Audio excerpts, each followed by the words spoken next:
श्री सद्गुरुभ्यो नमः। आप सबको नमस्कार। आप सबका हमारे YS गुरु के NCERT संस्कृत सॉल्यूशन इस YouTube चैनल पर हार्दिक स्वागत है। आज हम NCERT के द्वारा 10वीं कक्षा के लिए निर्धारित पाठ्यपुस्तक सेमोसी द्वितीय भाग है। इस पाठ्यपुस्तक के तृतीय पाठ व्यायाम सर्वदा पथ्य है। इस पाठ का सरलीकरण करेंगे।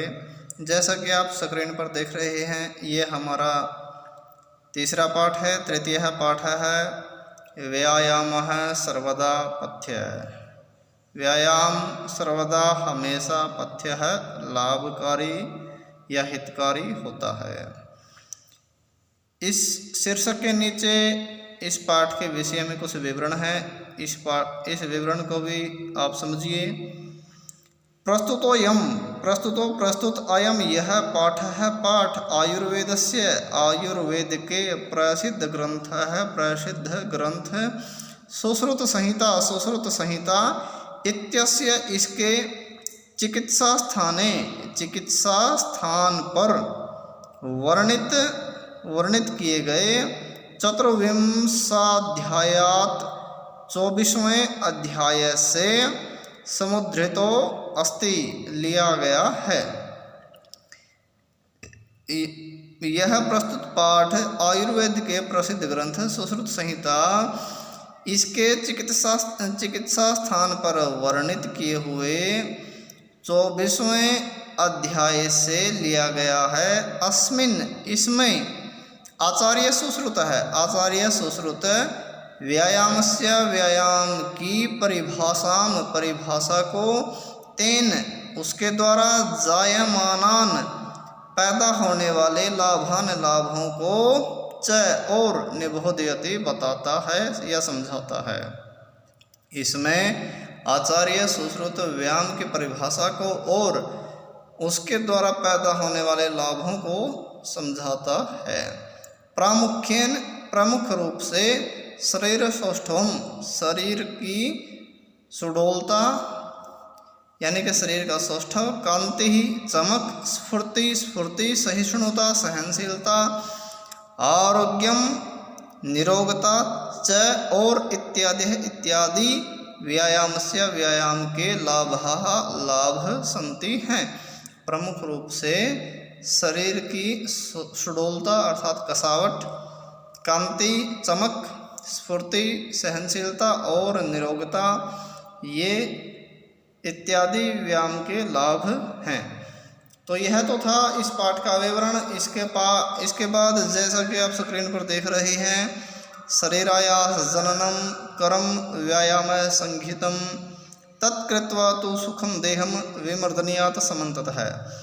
ऐसे इस पाठ के अंदर 11 श्लोक हैं और जैसे श्लोक इस पुस्तक के अंदर हैं, इन श्लोकों का एक वर्ड मीनिंग हम आपको अभी समझाएंगे। और यदि आपके पास पुस्तक नहीं है तो पुस्तक न होने की चिंता को छोड़िए और सीधे ही हमारे साथ जैसे इस पुस्तक में श्लोक लिखे हुए हैं बिल्कुल ऐसे ही क्रमानुसार एक वर्ड का मीनिंग समझिए। ये मत सोचिए कि इसमें कुछ और लिखा है, हमने कुछ और नहीं, हमने अन्वय के अनुसार नहीं लिखे, बल्कि जैसे शब्द इस श्लोक के अंदर हैं बिल्कुल इसी तरह से कर्मानुसार हमने शब्दों को वर्ड मीनिंग किया हुआ है, वो समझिए। देखिए, यह आपका तृतीय पाठ है। तीसरा पाठ व्यायाम है सर्वदा पथ्य। व्यायाम हमेशा ही हितकारी होता है। ऐसा ही हमने पहले श्लोक को पढ़ा था और ऐसा ही आप देख भी सकते हैं। यहाँ पर एक वर्ड मीनिंग शरीर अर्थात शरीर, ये से हमने पदपूर्ति के लिए लिखा हुआ है, इसको से भी कह सकते हैं और से की जगह आप की भी लगा सकते हैं। अब देखिए, यहाँ पर है शरीर से या शरीर की, आयास परिश्रम, जननम पैदा करने वाला, कर्म कार्य व्यायाम संगीतम कहा गया है। शरीर से या शरीर की परिश्रम पैदा करने वाला कार्य व्यायाम कहा गया है। दूसरी लाइन है तत् उसे कृत्वा करके, किसे करके, व्यायाम करके। तू तो सुखम सुखी या स्वस्थ होता है, देहम शरीर, उसे करके तो शरीर सुखी होता है, इसलिए समन्ततः सब ओर से विमर्दनियात मालिश करनी चाहिए, विमर्दनियात मालिश करनी चाहिए, समन्ततः सब ओर से शरीर की, पूरे शरीर की मालिश करनी चाहिए। मालिश करना भी एक व्यायाम है।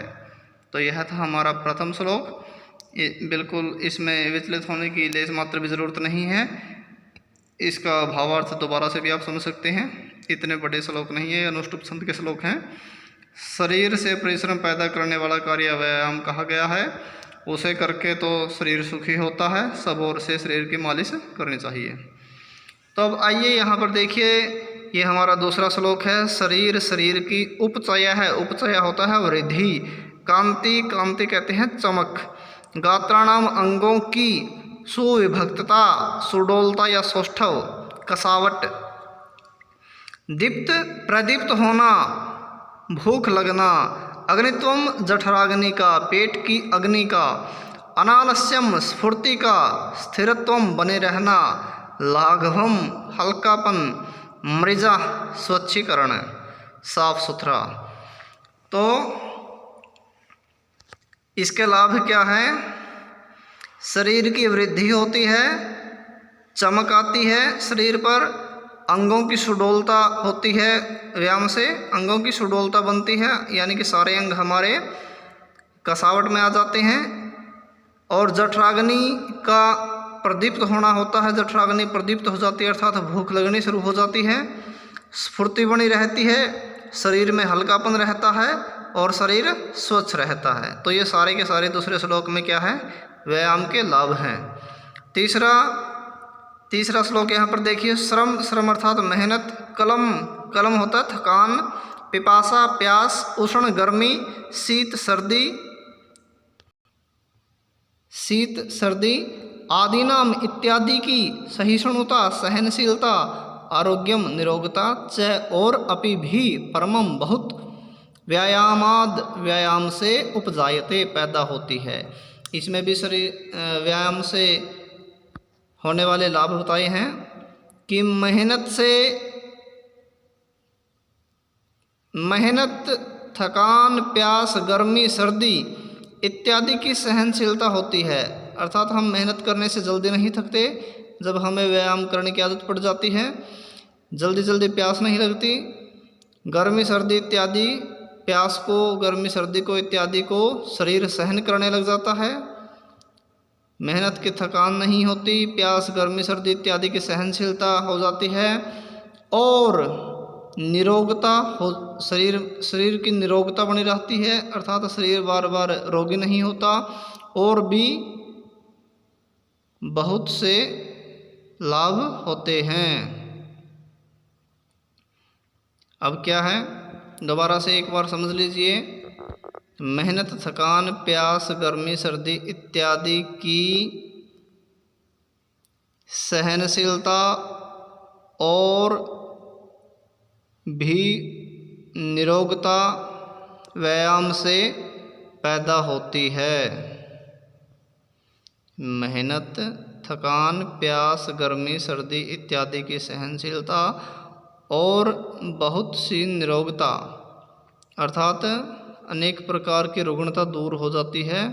यह सब व्यायाम से पैदा होती है। यहाँ चौथा श्लोक देखिए, न नहीं च और अस्ति है सदृशम जैसा यशमान तेन उसके, किंचित कुछ स्थौल्यम मोटापा, अपकर्षणम कम करने वाला, न मीन्स नहीं, च और व्यायामिनम व्यायाम करने वाले को, मर्त्य मनुष्य मर्दयंती कुचल पाते हैं, अरयो शत्रु बलात् बलपूर्वक। इसमें भी व्यायाम के लाभ हैं और उसके जैसा कुछ भी नहीं है मोटापा कम करने वाला, अर्थात व्यायाम करके हम जितना आसानी से मोटापा कम कर सकते हैं, दूसरा ऐसा कोई तरीका नहीं जिसे आसानी से बिना नुकसान के हम मोटापा को कम कर सकें। अर्थात उसके जैसा मोटापा करने वाला कुछ भी नहीं है और व्यायाम करने वाले को शत्रु मनुष्य बलपूर्वक कुचल नहीं पाते, अर्थात उसको पराजित नहीं कर पाते।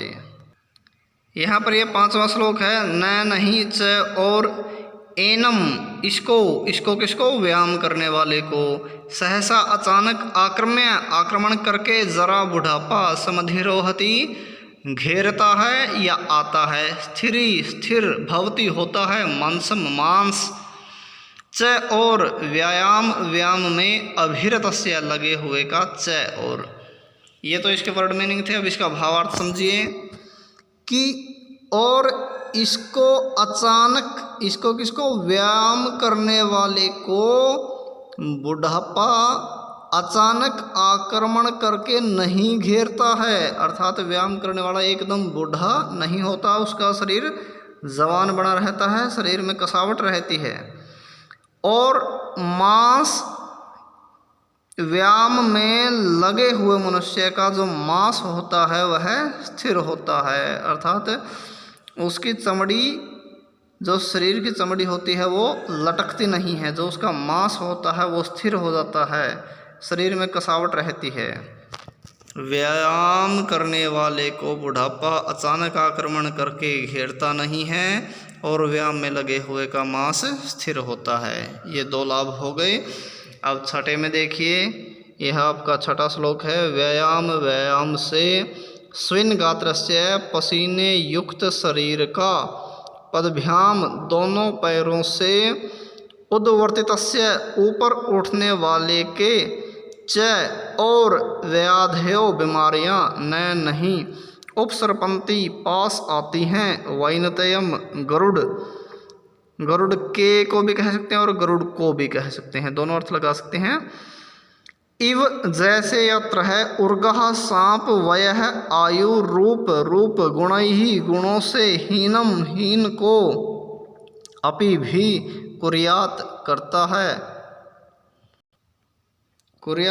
है सुदर्शनम सुंदर। अब देखिए, व्यायाम से पसीने युक्त शरीर का और दोनों पैरों से ऊपर उठने वाले के, अर्थात जो व्यायाम करके अपना पसीना निकाल लेता है उस शरीर को, और जो दोनों पैरों से जो व्यायाम करता है अर्थात जो भाग दौड़ करता है उसके बीमारियां पास नहीं आती है। कैसे नहीं आती? जैसे गरुड़ के पास में सांप नहीं आते, ऐसे ही बीमारियां उसके पास नहीं आती। और दूसरा लाभ, आयु रूप और गुणों से हीन होने पर भी, आयु से अर्थात आयु बेशक बड़ी हो लेकिन अगर नित्य प्रतिदिन एक्सरसाइज करता है, व्यायाम करता है तो आयु का पता नहीं लगता। रूप चाहे कितना भी कुरूप हो, गुण चाहे और कोई गुण अच्छा गुण भी ना हो, आयु से रूप से गुणों से हीन को भी कुर्यात करता है सुदर्शनम सुंदर, अर्थात व्यायाम करने वाला व्यक्ति दूर से ही पहचान लिया जाता है, उसका शरीर सुंदर बन जाता है। तो यह था हमारा छठा श्लोक। अब आइए सातवें पर। सातवां है, व्यायामम, व्यायाम को कुर्वत करने वाले का नित्यम नित्य विरुद्धम विरुद्ध अपि भी भोजनम भोजन विदग्धम अच्छी तरह पका हुआ, अविदग्धम अच्छी तरह न पका हुआ, वा या निर्दोषम आसानी से परिपच्यते पच जाता है। अब व्यायाम नित्य व्यायाम करने वाले व्यक्ति का विरुद्ध भोजन भी, अर्थात जो खाने लायक नहीं होता, जो खाने के लिए लाभकारी नहीं होता, जैसे फास्ट फूड इत्यादि जो आजकल ज़्यादा सेवन करते हैं, लेकिन नित्य व्यायाम करने वाले का विरुद्ध भोजन भी, चाहे वो अच्छी तरह से पका हुआ हो या अच्छी तरह न पका हुआ हो, वह आसानी से पच जाता है। अब आठवां श्लोक, व्यायाम ही निश्चय ही सदा सदा पथ्यो हितकार्य लाभदायक बलिनाम बलशालियों का, सनिग्ध गरिष्ठ भोजनाम भोजन करने वालों का, स वह, च और, शीते ठंड में, वसंते वसंत में, च और, तेषाम उनके लिए, पथ्यतमः बहुत लाभदायक, स्मृतः माना गया है। अब इसमें बताया है कि निश्चय ही व्यायाम बलशाली व्यक्तियों के लिए और गरिष्ठ भोजन करने वालों के लिए सदा हितकारी होता है। अर्थात जो हमेशा ही ऑयली फूड खाते हैं या फास्ट फूड खाते हैं, इसको हम गरिष्ठ भोजन कहते हैं संस्कृत में।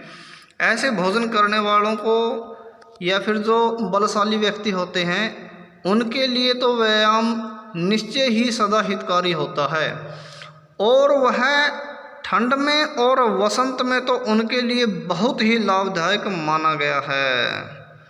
और वह ठंड में और वसंत में उनके लिए बहुत ही लाभदायक माना गया है। अर्थात ये दो मौसम तो और भी इन व्यक्तियों के लिए श्रेष्ठ बता दिए व्यायाम के लिए।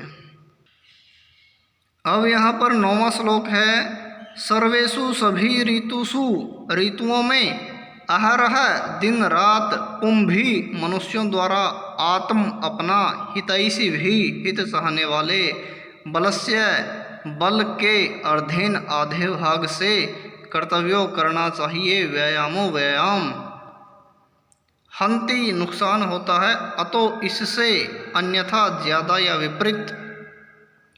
क्या बताया कि सभी ऋतुओं में मनुष्यों द्वारा अपना हित चाहने वाले, कैसे मनुष्य हैं? अपना हित चाहने वाले। दोबारा देखिए, सभी ऋतुओं में मनुष्य अपना हित चाहने वाले मनुष्यों द्वारा दिन रात, जो दिन में भी और रात में भी जो अपना हित चाहते हैं, अर्थात दिन भी उनका अच्छा गुजर जाए और रात भी उनकी सही कट जाए, तो इसके लिए उन्हें अपने सामर्थ्य के आधे भाग से व्यायाम करना चाहिए। आधा भाग मतलब जितना काम करने से हम अच्छी तरह थक जाते हैं उससे कम, उससे आधा, अर्थात हम व्यायाम कर भी लें और थके भी न, इतना व्यायाम करें। सभी ऋतुओं में दिन रात अपना हित चाहने वाले मनुष्यों के द्वारा अपने बल के आधे भाग से व्यायाम करना चाहिए, इससे ज़्यादा नुकसान होता है। अर्थात यदि व्यायाम करने से हम ज़्यादा ही थकावट महसूस करते हैं तो वह व्यायाम हमारे लिए फ़ायदेमंद नहीं होता बल्कि नुकसानदायक साबित हो जाता है। अब यहाँ पर 10वां श्लोक है, हृदय स्थान, हृदय में, स्थितो स्थित, वायु वायु, यदा जब, वक्त्रम मुँह को, प्रपद्यते आती है या प्राप्त होती है, व्यायामम व्यायाम को, कुर्वतो करते हुए, जंतो व्यक्ति की, तद वह, बलार्धस्य आधे बल का लक्षणम लक्षण है। अब वो आधा बल क्या है उसकी परिभाषा बताई है। पिछले श्लोक में कहा था कि आधे बल के अनुसार व्यायाम करना चाहिए। वो आधा बल क्या है? वो आधा बल ये है, हृदय में स्थित वायु जब मुंह को आ जाती है, अर्थात जब एक्सरसाइज करने से हमारे सांस तेज चलने लग जाए, व्यायाम को करते हुए व्यक्ति की हृदय में स्थित वायु जब मुंह को आ जाती है, मुंह को प्राप्त हो जाती है, अर्थात जब आदमी नाक की बजाय मुंह से भी सांस लेने लग जाए, तब समझ लेना चाहिए कि हमें सिर्फ इतना ही एक्सरसाइज व्यायाम करने की ज़रूरत है, इससे ज़्यादा नुकसानदायक होगा। जब मुंह से सांस आने लग जाए, अर्थात व्यायाम करते हुए व्यक्ति की हृदय में स्थित वायु जब मुंह को आ जाती है, मुंह से सांस लेना शुरू कर दें, वह व्यक्ति के आधे बल का लक्षण होता है। अब अंतिम श्लोक है 11वां श्लोक, यह देखिए, वयो अर्थात आयु, बल बल, शरीराणि शरीर। अब ये देश काला स्नानी, इसमें 3 शब्द है। पहला है देश, इसका अर्थ होता है स्थान, दूसरा है काल, इसका अर्थ है समय, और तीसरा है अस्नानी, अस्नानी अर्थात भोजन। च और समीक्ष्य देखकर कुर्याद करना चाहिए व्यायामम व्यायाम को, अन्यथा अन्यथा रोगम रोग को अपने आप प्राप्त करें। अब ये बताया कि अपनी आयु को, अपने बल को, अपने शरीर को, अपनी जगह को अर्थात स्थान को, अपने समय को, अपने भोजन को, इन सब को देखकर व्यायाम करना चाहिए। अगर इनमें से किसी एक चीज़ की भी हमने अनदेखी कर ली। यदि व्यायाम आयु के अनुसार नहीं करा तो भी नुकसान, अपने सामर्थ्य के अनुसार नहीं किया तो भी नुकसान, अपने शरीर के अनुसार व्यायाम नहीं किया तो भी नुकसान, और जगह के हिसाब से अगर व्यायाम नहीं किया तो भी नुकसान। अर्थात यदि गंदी जगह होगी वहाँ हम व्यायाम करेंगे तो भी नुकसान हो जाएगा, और यदि उचित समय पर व्यायाम नहीं किया तो भी नुकसान, और यदि भोजन के अनुसार व्यायाम नहीं किया अर्थात हमारा भोजन भी वैसा होना चाहिए जैसा हम व्यायाम करते हैं। यदि आप बलशाली बनने के लिए व्यायाम करते हैं तो भोजन भी आपका पौष्टिक होना चाहिए, और यदि आप मोटापा कम करने के लिए करते हैं तो आपका भोजन भी फिर हल्का होना चाहिए। अर्थात भोजन के अनुसार भी इन सब के अनुसार व्यायाम करना चाहिए, अन्यथा रोग को प्राप्त हो जाते हैं।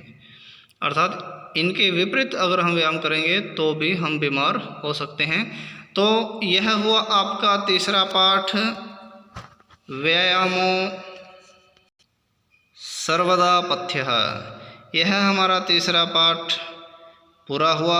आशा है आप सबको हमारी मेहनत, हमारी ये वीडियो ज़रूर पसंद आई होगी, और यदि आप हमारे इस चैनल पर नए आए हैं तो आपसे रिक्वेस्ट है हमारे इस चैनल को सब्सक्राइब ज़रूर करें, लाइक करें, शेयर करें, कमेंट करें। धन्यवाद। जय तो संस्कृतम, जय तो भारतम।